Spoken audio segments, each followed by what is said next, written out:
अस्सलाम वालेकुम नाज़रीन, आप देख रहे हैं स्टेट क्राफ्ट और मैं हूं सैयद मुजम्मिल शाह। नाज़रीन, मौसमियाती तब्दीली जो पूरी दुनिया के लिए एक बड़ा मसला बन चुका है, इस वक्त पाकिस्तान इससे शदीद मुतासिर है।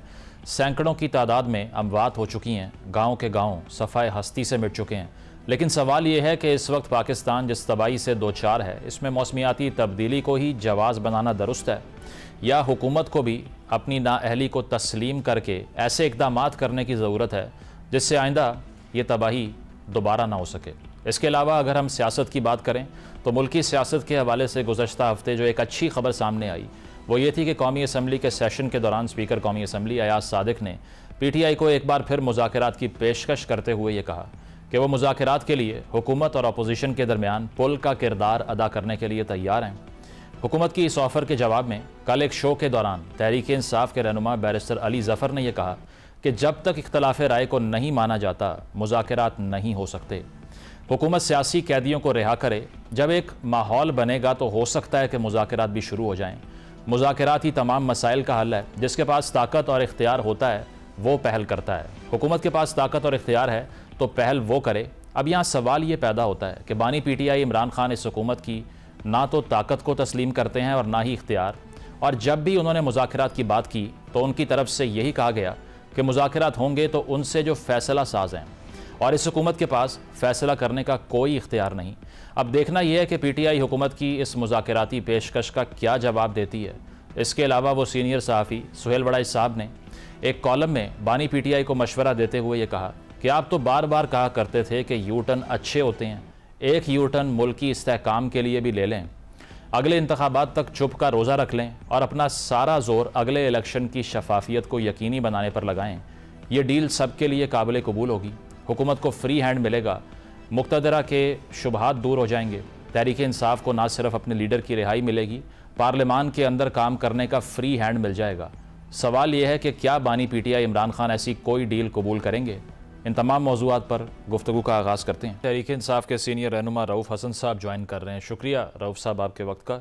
इससे पहले कि जो पॉलिटिक्स की हम बात करेंगे उस पर आएँ, जो एनवायरमेंटल कैटास्ट्रफी है, बिलखसूस खैबर पख्तूनख्वा में अमवात की रेशो सबसे ज़्यादा है। फ्लैश फ्लडिंग, क्लाउड बर्स्ट है। बोनेर में, शांगला, स्वात और मानसेरा के तमाम इलाकों में जो सैलाबी सूरत हाल है वो काफ़ी परेशान कुन है। इसमें अब तनकीद जो पख्तूनख्वा की हुकूमत पर होती है वो दो किस्म की है। एक ये कि वहाँ पर जो रेस्क्यू सर्विसेज हैं वो हमेशा स्लो होती हैं। दूसरा ये कि डिफॉरेस्टेशन बहुत ज़्यादा है। डाटा ये बताता है कि जहाँ दीगर सूबों के अंदर तकरीबन 1 से 2% एक साल में डिफॉरेस्टेशन हो रही है, पख्तूनख्वा में 4% हो रही है। तो सवाल फिर यही है कि पिछले 15 साल में चूँकि PTI की हुकूमत वहाँ पर रह चुकी है ऑलमोस्ट 15 ईयर्स, तो ये तो फिर ख़त्म नहीं होनी चाहिए थे डिफॉरेस्टेशन। जो बिलियन ट्री सुनामी का एजेंडा था, जो प्लान था, उसमें तो रीफॉरेस्टेशन की बात थी, लेकिन हो कुछ और रहा है और पख्तूनख्वा के अवाम सफ़र कर रहे हैं। थैंक यू मुजम्मिल साहब। देखिए, बिल्कुल तनकीद हो रही है और मुख्तलिफ क्वार्टर्स से तनकीद हो रही है, लेकिन ये जिस किस्म की कैटास्ट्रफी आई है इस वक्त KP में और मुल्क के बाकी हिस्सों में भी काफ़ी हद तक, लेकिन ज़्यादातर फोकस्ड KP है या फिर आज़ाद कश्मीर है, गिलगित बल्तिस्तान है।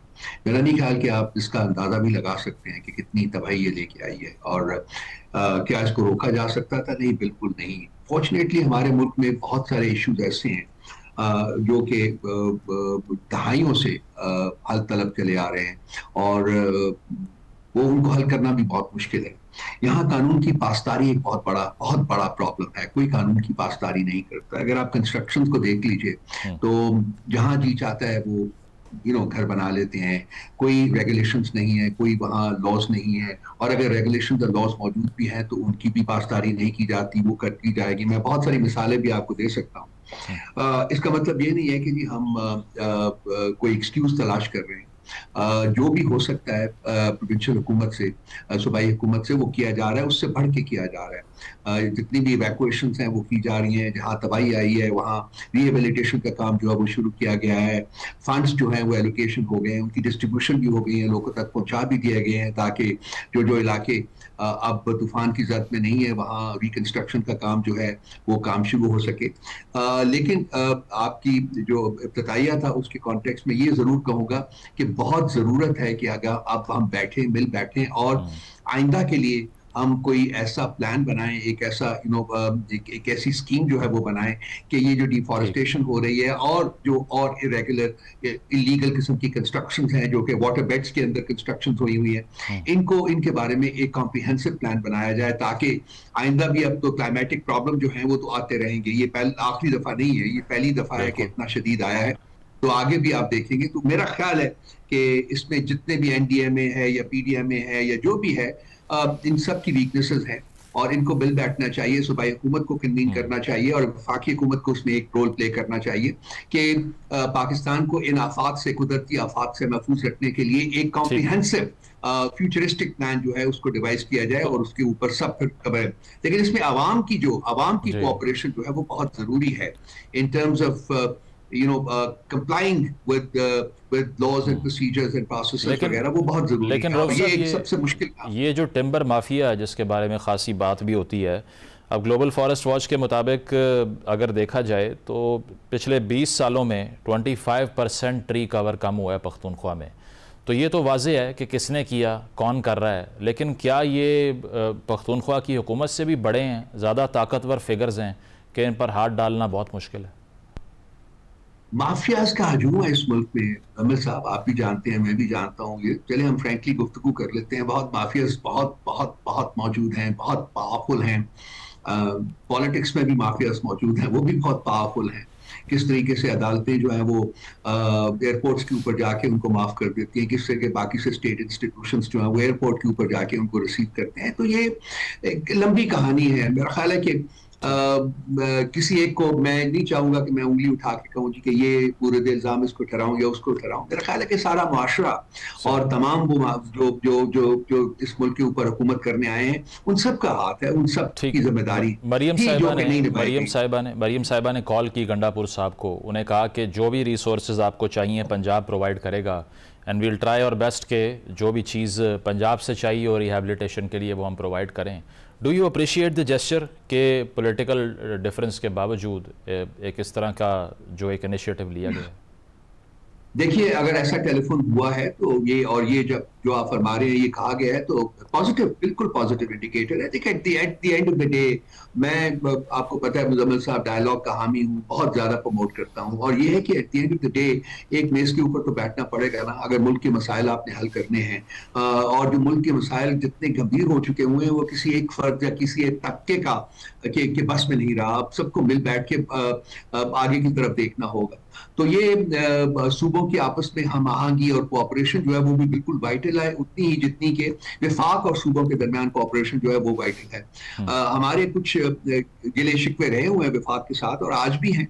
हम फील करते हैं कि उनकी जो रिस्पॉन्सिबिलिटी थी सूबे की तरफ वो उन्होंने पूरी नहीं की।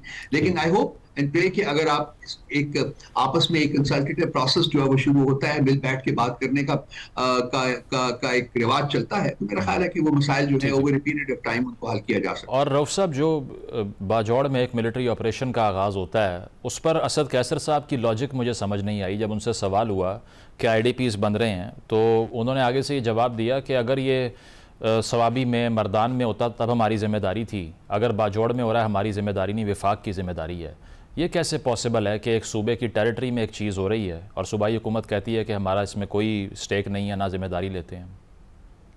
मुजम्मिल साहब, मेरी नज़र से उनकी ये स्टेटमेंट नहीं गुजरी। हाँ, लेकिन ये जो ऑल पार्टीज कॉन्फ्रेंस हुई है अवामी जो ANP की हुई है, उसका जो बयानिया है वो पढ़ लीजिए और उसमें मेरा ख्याल है कि वो तमाम चीज़ें मौजूद हैं जिसकी डिमांड जो है वो PTI भी करती रही है। बाजौड़ में जो है जी, प्रेफर्ड ऑप्शन जो है मुजम्मिल साहब, वो माजी में, हाल में और मुस्तकबिल में भी ये होगा कि बातचीत के जरिए मसाइल हल किए जाएं।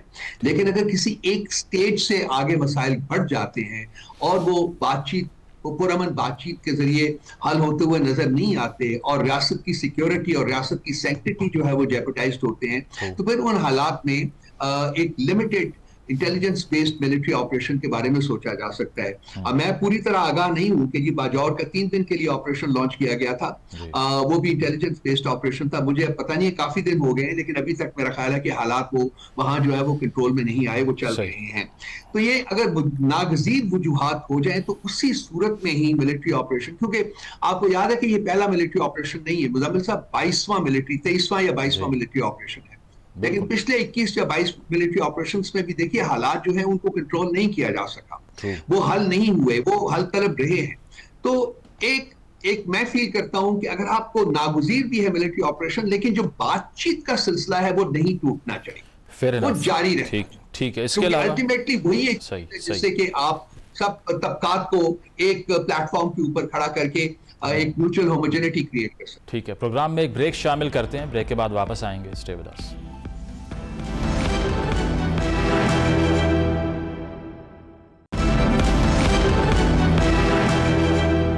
वेलकम बैक नाजरीन। राउफ हसन साहब हमारे साथ मौजूद हैं। अलीमा खान साहिबा ने आज इस्लामाबाद में जो सुप्रीम कोर्ट के बाहर बातचीत की है, उन्होंने गालिबन पार्टी पॉलिसी वाज़े की कि ज़िमनी इंतखाबात में खान साहब ने क्लियर स्टेटमेंट दे दी है कि इसमें हमने हिस्सा नहीं लेना। आपका अपना एक्सपीरियंस 2 असम्बलियों से रिज़ाइन करने का काफ़ी तल्ख रहा, पार्टी ज़ेर-ए-अताब आ गई, जेलें हो गई कारकुनान को, क्रैकडाउन्स हुए उसके बाद में, और वो कहते हैं ना सबसे इंटेलिजेंट इंसान तो वो होता है जो दूसरों की गलतियों से भी सीख ले। पीपल्स पार्टी और नून लीग का जो एक्सपीरियंस है कि जब भी मैदान उन्होंने खाली छोड़ा वो स्पेस कोई और ले गया और वो मज़ीद डिसइनफ्रेंचाइज हो गए।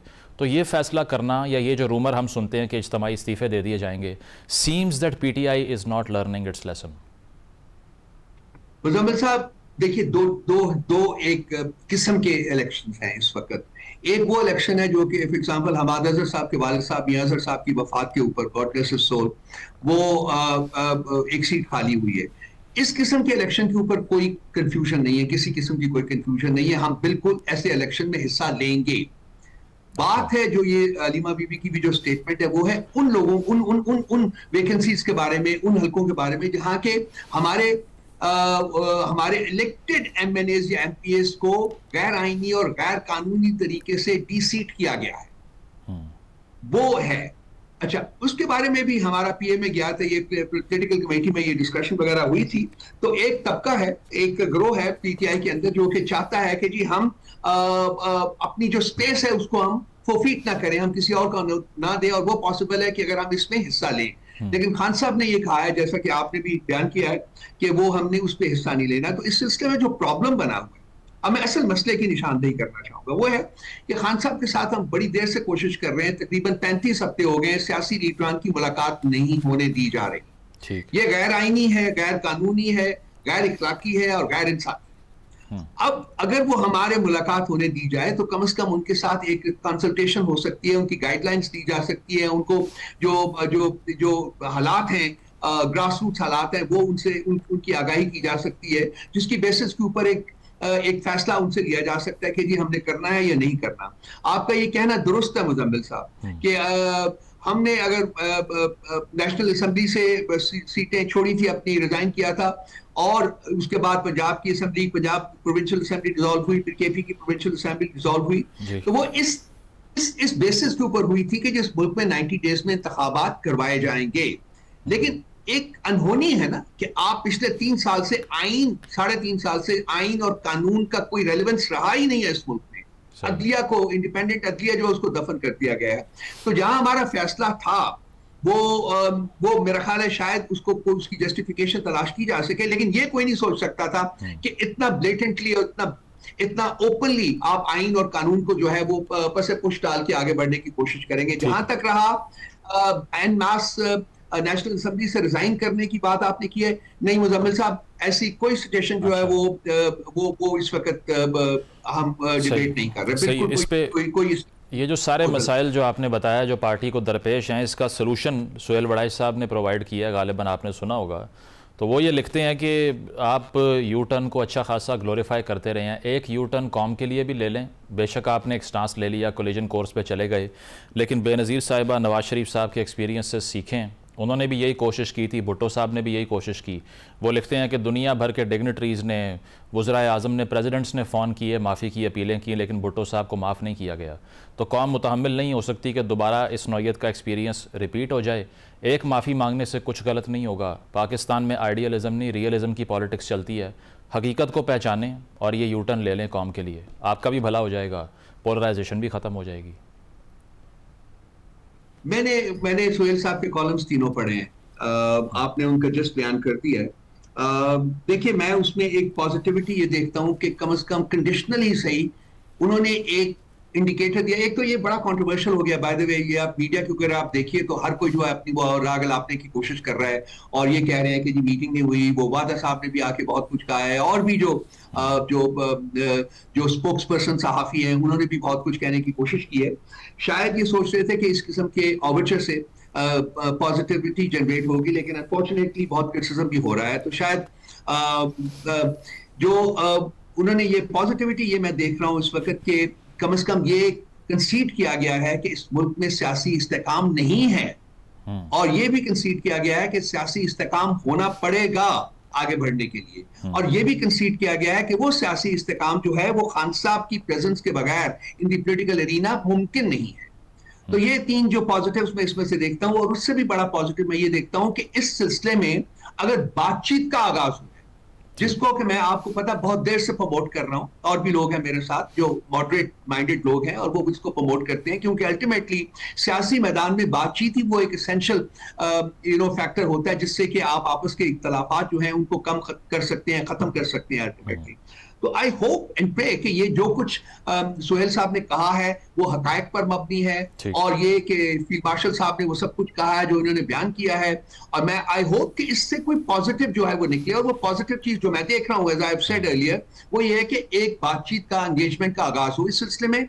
जो और इंकरेजिंग चीजें हैं वो कि जी प्राइम मिनिस्टर ने, वजीर कानून ने, मुशीर दाखिला ने और स्पीकर, इन सब ने बारी बारी जो है वो मुज़ाकरात के आगाज की बात की है। रऊफ साहब, इस बात से तो हमें ठीक है, इस बात से तो हमें अग्री करना पड़ेगा ना कि जो वो कह रहे हैं कि आप बेशक लाख मरतबा ताने दें पीपल्स पार्टी को, नून लीग को, बेउसूली के, कॉम्प्रोमाइज़ के, डील कर लेने के, लेकिन वो इक़्तिदार में हैं। और उसकी वजह यह है कि अगर जो लड़ाई का रास्ता लेता है वो सेल्फ डिस्ट्रक्शन की तरफ चला जाता है। वो अंग्रेज़ी में कहते हैं power flows through the barrel of a gun. तो यहाँ पर आप बेशक एक आइडियल बना लें, लेकिन उसका रिज़ल्ट क्या निकला? 2019 में नून लीग की मेजॉरिटी क़यादत जेल में थी, नैब के मुकदमात भुगत रही थी। आज उनके लिए फ्री पास है, कोई मसला नहीं है। और शरीफ फैमिली के अरकान को देख लीजिए कि वजारत आला भी उनके पास, वजारत उज़्मा भी उनके पास, वजारत ख़ारजा भी उनके पास है। तो अल्टीमेटली कौन जीता फिर? देखिए मुज़म्मिल साहब, आप इसको कहते हैं लड़ाई, मैं इसको कहता हूँ असूल पसंदी। बात वही, आप भी वही कर रहे हैं, मैं भी वही कर रहा हूं, लेकिन आपका शायद जो बेसिस है वो डिफरेंट है एज कम्पेयर टू माइन। देखिए इनका जो सुहेल साहब का तीसरा कॉलम है ना, वो पढ़ने वाला है। सही। उसमें इन्होंने अस्करियत और जमहूरियत का कंपैरिजन इनेक्ट किया है और ये बताया है कि पाकिस्तान में हमेशा अस्करियत जो है वो डोमिनेट करती रही है और जमहूरियत जो है वो सबसर्विएंट रही है। अब एक पॉलिटिकल साइंस का तालिब इल्म होने के नाते मैं फील करता हूं कि ये मुल्क की तरक्की के लिए ठीक नहीं है। ये पीपल्स पार्टी की बात नहीं है, ये पीएमएलएन की बात नहीं है, ये पाकिस्तान तहरीक इंसाफ की बात नहीं है, ये रियासत की बात है, ये पाकिस्तान की बात है कि अस्करियत को डोमिनेट करना। अस्करियत का देखिए एक अपना एक रोल है, बहुत इंपॉर्टेंट रोल है, मुल्क की बका का रोल है, और उनका और भी जो कॉन्ट्रीब्यूशन है और फील्ड्स में भी वो भी एक बहुत इंपॉर्टेंट रोल है। लेकिन जो रियासत का कल्चर होना चाहिए वो बेस्ड होना चाहिए, एम्बेड होना चाहिए जमहूरियत में, आइन में, कानून में। ये सब मसला ये है ना, ये सारा एजेंडा सब बयान करते हैं, ऑपोजिशन में बयान करते हैं सब, ये हुकूमत में नहीं। इस स्टेज के ऊपर जहां हम बैठे हुए हैं इस वक्त, मेरा ख्याल है कि अगर बातचीत शुरू हो जाती है तो ये जो मैक्सिमलिस्ट अप्रोच होती है ना, ये कम होकर नीचे आ जाती है और कोई आगे बढ़ने का रास्ता तलाश किया जा सकता है। जरूरत जो है इस वक्त जिस चीज की इस मुल्क में है वो ये है कि तमाम मकातब फिक्र के लोग, तमाम पॉलिटिकल आइडियोलॉजीज के लोग बैठ जाएं, बातचीत करनी शुरू करें। ये बातचीत कोई 1 दिन, 2 दिन, 10 दिन, 15 दिन में खत्म नहीं होगी, ये लंबी चलेगी। लेकिन शायद इसके नतीजे में इस मुल्क को आगे ले जाने के लिए एक सस्टेनेबल प्लेटफॉर्म जो है वो क्रिएट किया जा सके, और वही वक्त की जरूरत भी है इस वक्त। अच्छा, और इसके अलावा अगर वे फॉरवर्ड की बात करें पीटीआई के कॉन्टेक्स्ट में, 5 अगस्त को एहतजाज हो गया, 14 अगस्त को भी डिवाइडेड ओपिनियंस थी, लेकिन ये भी कहा गया कि पीटीआई का परचम और पाकिस्तान का परचम लेकर निकलें, एक सिंबॉलिक जो है वो एहतजाज होगा ये। लेकिन अब आकर फिर आगे की क्या हिकमत अमली है? दोबारा से ये ऑल पार्टीज कॉन्फ्रेंसेस या फिर सबसे मुशावरत मौलाना साहब को कायल करने की कोशिश, या सोलो फ्लाइट क्या करेगी पीटीआई अब? सोलो फ्लाइट तो है नहीं है जी, अब तो वो तरीके बहाली आईने पाकिस्तान जो है वही प्लेटफॉर्म इस्तेमाल हो रहा है। लेकिन मैंने जैसे कैस कर रहा हूँ सारा प्रोग्राम आपका, मैंने यही कह के कहा है कई दफा कि मेरा ख्याल है कि बातचीत का आगाज होना चाहिए, डायलॉग शुरू होना चाहिए। और डायलॉग रेजिस्टेंस जो होती है ना, देखिए रेजिस्टेंस जो सियासी रेजिस्टेंस जो होती है, ये कोई मिलिट्री रेजिस्टेंस नहीं है, सियासी रेजिस्टेंस जो होती है उसका प्रिंसिपल मकसद, sorry to cut you here, लेकिन उसमें जो एक आधा मिनट दे दीजिए, चलें ठीक है। प्रिंसिपल उसका मकसद होता है, वो होता है फैसिलिटेट करना डायलॉग। ये मैं बिलीव करता हूं, मैंने पढ़ा है, पढ़ाया भी है। तो जो ये अगर डायलॉग शुरू हो जाता है तो मेरा ख्याल है उस रेजिस्टेंट का पॉजिटिव नतीजा जो है वो निकलता है। लेकिन वो जो बाखबर साफ़ी जिनका आप भी जिक्र कर रहे हैं, वो तो ये कहते हैं कि मसला डायलॉग में ये आ जाता है कि you want to sit on the throne again. आप सिर्फ ये नहीं कहते केसेस माफ़ कर दें, जेल से निकाल दें, आप कहते हैं कि दोबारा इक़्तिदार चाहिए, इससे कम कुछ भी नहीं। वो तो नहीं मिलेगा। स्पेकुलेशन पे ना जाएं, बातचीत शुरू करें। मेरा ख्याल है वो ज्यादा एक क्रेडिबल तरीका होता है, रादर देन कि इस मुल्क में स्पेकुलेशन बड़ी शुरू हो गई है ना। अब आप देखिए हर किस्म के जो साहब जिनको जिक्र आप भी कर रहे हैं, मैं नाम नहीं लूंगा, अब ये सारी जो है एक, आप ये सुहेल साहब के कॉलम्स ही हैं, मैं इनको पॉजिटिवली देखता हूँ, मैं इन कॉलम्स को बहुत पॉजिटिवली देखता हूँ। सही। लेकिन उसको भी कंट्रोवर्शियल बनाने की पूरी कोशिश यही साफ ही कर रहे हैं। सही, ठीक ठीक है। मतलब आप ये समझते हैं कि बातचीत के प्रोसेस के अलावा ये मसले का हल नहीं है, पॉलिटिकल हल ही है मसले का। बहुत बहुत शुक्रिया, बहुत शुक्रिया। रऊफ हसन साहब हमारे साथ मौजूद थे। ब्रेक शामिल करते हैं, ब्रेक के बाद वापस आएंगे। Stay with us.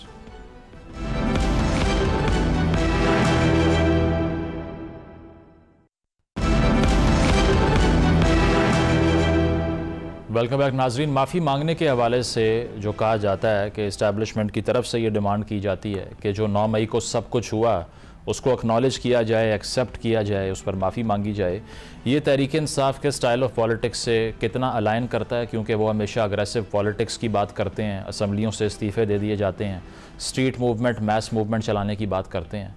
तो क्या ऐसा करना उनका पॉलिटिकल कैपिटल डैमेज करेगा या नहीं? और दूसरा ये कि जो कंटिन्यूएशन की बात की जाती है फैसल वाडा साहब की तरफ से और लोगों की तरफ से, इस सारे सिस्टम के अंदर कितनी स्पेस है तहरीक इंसाफ के लिए? और ये जो सियासी डेडलॉक है इसका तोड़ क्या है? बातचीत कैसे आगे बढ़ सकती है? हुकूमत इसमें इंटरेस्टेड है या नहीं? इन तमाम मौज़ूआत पर बात करते हैं। सीनियर पॉलिटिशियन मोहम्मद अली दुरानी साहब ज्वाइन कर रहे हैं। शुक्रिया आपके वक्त का दुरानी साहब। रिसेंटली हमने ये सुना, बहुत से सहाफ़ियों ने भी इस चीज़ को रिपोर्ट किया है कि ओवरसीज़ पाकिस्तानियों की जानिब से जो एक तकरीब हुई ब्रसल्स में, उसमें फ़ील्ड मार्शल साहब ने गुफ्तगू की, जिसको कोर्ट ये किया गया कि सियासी मसालियत जो है वो सच्चे दिल से माफ़ी मांगने, अपोलोजाइज़ करने से पॉसिबल है। क्या लगता है आपको कि इसको अगर इंटरप्रेट हम लोग करें तो 9 मई के हवाले से जो एक वाज़े मौक़िफ़ दिया जाता है, DGI SPR भी कह चुके हैं, इस्टेब्लिशमेंट की तरफ से भी ये बात की जाती है, वो एक्सेप्टेंस में है, फिर ही आगे बढ़ा जा सकता है, लेकिन डेडलॉक वहीं पर है। आपको लगता है कि PTI कंपेल हो जाएगी, कायल हो जाएगी ये करने पे? बिस्मिल्लाहिर्रहमानिर्रहीम। देखें, ये जो एक ऑफर है, ये इसका आप यूं तो कह सकते हैं कि आइस ब्रेकिंग है, एक बातचीत का अमल शुरू हो गया है। PTI वालों की लीडरशिप की तरफ से भी यही मुतालबा था कि जी हम फलां से बात करेंगे, फलां से नहीं करेंगे। तो इसका एक तो इससे ये रिफ्लेक्शन मिलती है कि बातचीत का आगाज हो गया है। और दूसरी बात इसमें ये बड़ी क्लियर हो रही है कि इस वक्त जो मुल्क के अंदर सफोकेशन बनी हुई है पॉलिटिकल, जिसे कहते हैं कि तमाम वेंट्स जो हैं उनके क्लोज होने की वजह से, मतलब अगर आप मुल्क को देखें तो मुल्क इस वक्त एक प्रेशर कुकर की शक्ल बन चुका है। पहले अदालतों का था, 26 अमेंडमेंट के बाद कुछ भी बाकी नहीं है, और हुकूमत मजीद सफोकेट करने की कोशिश कर रही है। तो मेरा ख्याल है कि इस मौके के ऊपर एस्टेब्लिशमेंट की तरफ से एक कोशिश की गई है कि एक वेंट डेवलप हो। लेकिन अब ये जो बात कही गई है, ये कितनी प्रैक्टिकल है, कितनी अमली है, क्या मुमकिन भी है कि नहीं है? अब माफी मांगना is a very relative term, दिल से मांगना again is a very relative term.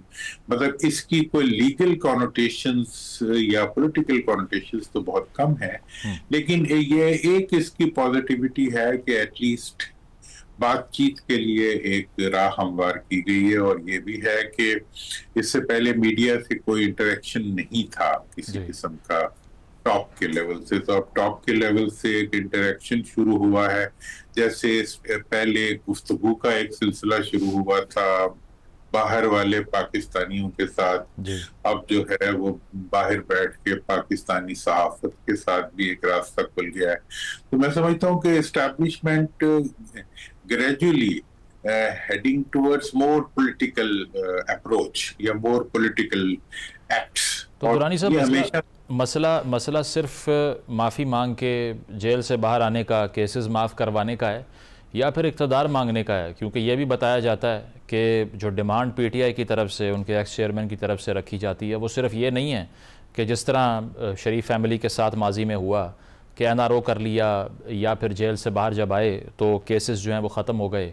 यहाँ पर तो मसला ये है कि कहा यह जाता है, खान साहब इक़्तिदार मांग रहे हैं, वो कह रहे हैं कि सब कुछ हो जाएगा अगर गारंटी ये मिले कि I will become the prime minister again. देखिए, उनकी तरफ से प्राइम मिनिस्टर बनने का मुतालबा करना, और ये तो हमारी तो यहाँ की रिवायत बन चुकी है, ठीक है ना। जब देखें, मतलब जब 22 वाला सारा मामला हुआ, उसके बाद जो है जिस तरीके से पीडीएम ने ऑपरेट किया और जिस तरीके से वो इक़्तिदार तक पहुंचे, जिस तरह मियां साहब एयरपोर्ट से ही उन्होंने आज़ादी का सफ़र शुरू कर दिया और अदालतों के ऊपर से फलांगते हुए जो है वो इक़्तिदार तक जाने के रास्ते पे गामजन हो गए। वो आखिर में चलो झटका लग गया, वो वज़ीर आज़म नहीं बन सके, वरना अखबारों में तो इश्तिहार आ गए थे वज़ीर आज़म नवाज शरीफ। अच्छा, अब दूसरी चीज जो है वो तो एक रिवायत बन चुकी है। उसके बाद फिर फॉर्म 47 और 45 का जो सारा प्रोसेस बना, उसमें भी यही सूरत हाल बनी। अब जो इस वक्त की सूरत हाल है वो ये है कि we are moving in a dirty water, muddy water के अंदर इस वक्त जो है पूरी पॉलिटिक्स आई हुई है। कोई भी क्लीन नहीं है और कोई भी इस वक्त कोई ऐसा एक्ट भी नहीं हो रहा जिसकी वजह से क्लीनिंग का प्रोसेस शुरू हो। मेरा तो ये ख्याल है कि इस वक्त क्लीनिंग का प्रोसेस, पाकिस्तानी सियासत को साफ करने का इस वक्त एक ही रास्ता है, और वो ये है कि फेयर रिकंसिलिएशन और futuristic approach towards the reconciliation.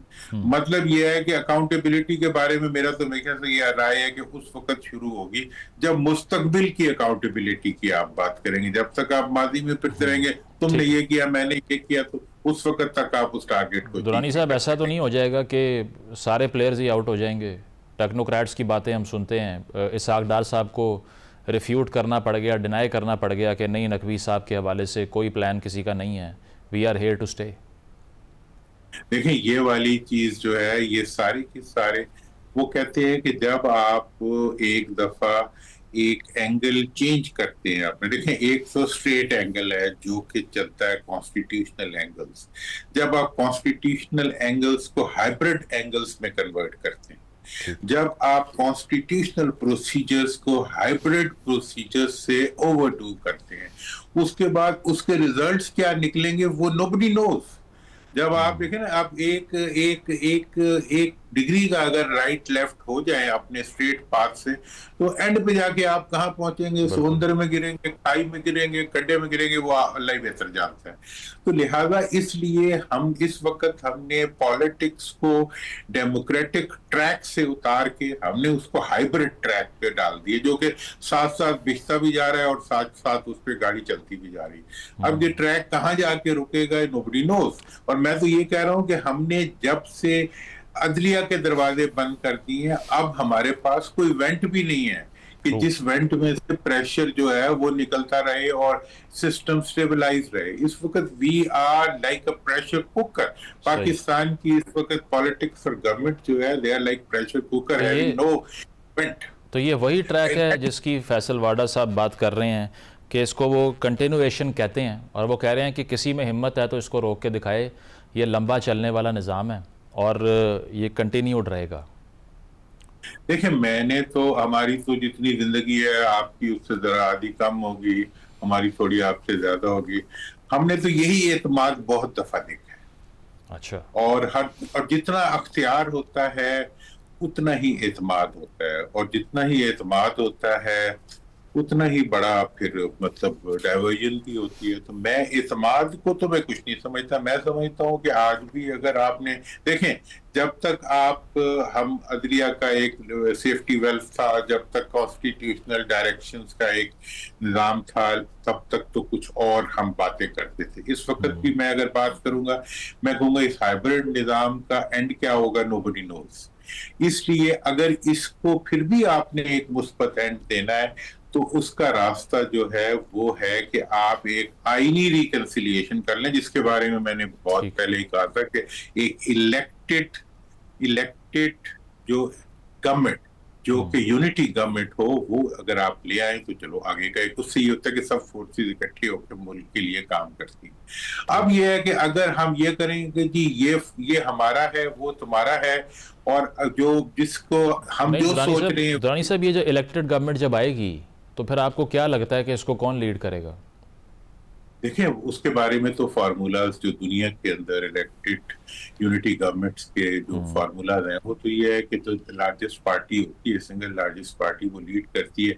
बाकी according to their share they become party to it. देखें, ये वो बातें हैं जो मतलब हम मुल्क के मफाद में कर रहे हैं यार, किसी एक के मफाद में करें। बाकी हर कोई अपनी सोच, और अपनी सोच को अब उस रास्ते से लेके जाना जिस रास्ते से वो समझते हो कि जी ये हमारे घर तक आ जाएगा ट्रैक।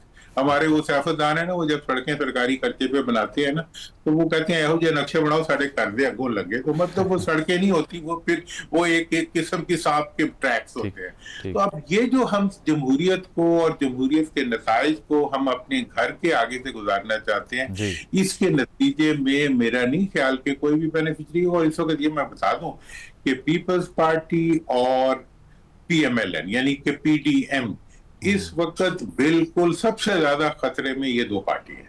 अच्छा। PTI तो जहां है वो इस वक्त बैठी हुई है। PTI को एक सेफ्टी वेल्व लगा हुआ है। दुरानी साहब, पाकिस्तान में हुकूमत तो हमेशा ही खतरे में होती है, ये तो अनप्रेसिडेंटेड तो नहीं होगा इनके लिए? वैसे नहीं, इनके लिए तो बिल्कुल अनप्रेसिडेंटेड नहीं होगा, लेकिन इनका एक नुकसान भी है। हर हुकूमत जो होती है जब वो जारी होती है तो उसको ये इम्कान होता है कि इस हटाए जाने का उसको जो मजलूमियत का फैक्टर है वो उसको मिल जाएगा। लेकिन वो मजलूमियत जो है वो खान साहब ने पहले ही जाने से पहले ही इनसे छीन ली है, क्योंकि इनके आने को इलिजिटिमेट बना दिया गया, इनके रहने को इलिजिटिमेट बना गया, और इन्होंने अपनी परफॉर्मेंस को इतना कंट्रोवर्शियल बना लिया कि मतलब अब बाहर का विजिट है वो भी कंट्रोवर्शियल हो गया, उसके पैसे कंट्रोवर्शियल हो गए।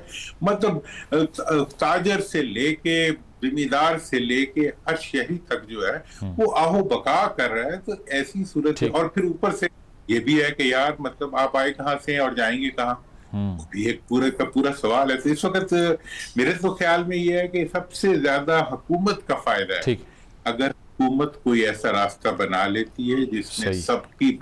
तो ऑन द फाइनल नोट, जो सोहेल वड़ाई साहब का मशवरा है जिसमें वो कह रहे हैं कि आपने बहुत यूटर्न लिए, खान साहब को कह रहे हैं एक यूटर्न कौम के लिए ले लें, खामोश हो जाएं, चुप का रोज़ा रख लें, अगले इलेक्शन की रिफॉर्म पे बात करें, जो होना था वो हो गया है, हुकूमत भी इस बात को मान लेगी, आपके लिए रिलीफ आ जाएगा, लेसन जो है वो सीख लें तारीख से। बेनज़ीर और नवाज शरीफ साहब ने लड़ के देख लिया, कोई फ़ायदा नहीं हुआ, नुकसान हुआ, आप भी यही लेसन लें और ख़ामोश हो जाएं।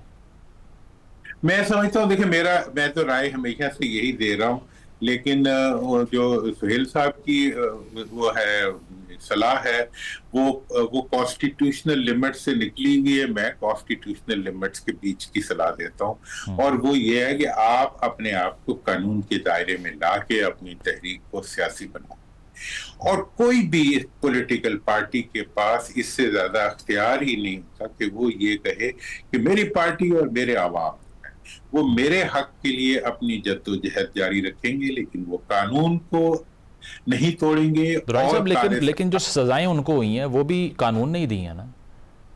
देखें सजाएं कहाँ लग रही हैं, देखें जी कानून का दायरा एक ये है लीगल ज्यूरिस्डिक्शन, जो सजाओं की बात है ना, वो ज्यूरिस्डिक्शन है जिसको 26वीं आईनी तरमीम ने जिसके ऊपर से हुकूमत की गाड़ी को गुजार दिया है।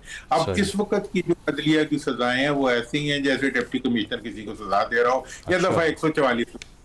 लेकिन जिस कानून की मैं बात कर रहा हूँ कि आप जाके टक्कर ना मारें हुकूमती इदारों के साथ, आप अपनी जद्दोजहद को जारी रखें, और आपकी कामयाबी जो है वो दीवार पे लिखी हुई, क्योंकि आपकी पॉपुलैरिटी कॉन्स्टेंटली बढ़ रही है। You have nothing to lose. Lose तो उन्होंने अब करना है जिनकी एजिंग हो रही है, और एजिंग भी हो रही है और उनकी जो है वो रिजेक्शन भी हो रही है, और प्रॉपर प्रोसेस के तहत रिजेक्शन। तो कॉन्स्टिट्यूशनल लिमिट्स में आके जदोजहद करें, और रिकन्सिलिएशन का रास्ता भी यही है। बहुत शुक्रिया मोहम्मद अली दुरानी साहब हमारे साथ मौजूद।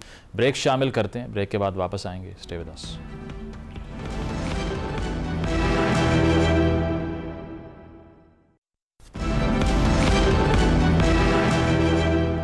नाज़रीन, प्रोग्राम आपने मुलाहिज़ा किया, फीडबैक ज़रूर दीजिएगा। इजाज़त दीजिए, अल्लाह हाफ़िज़।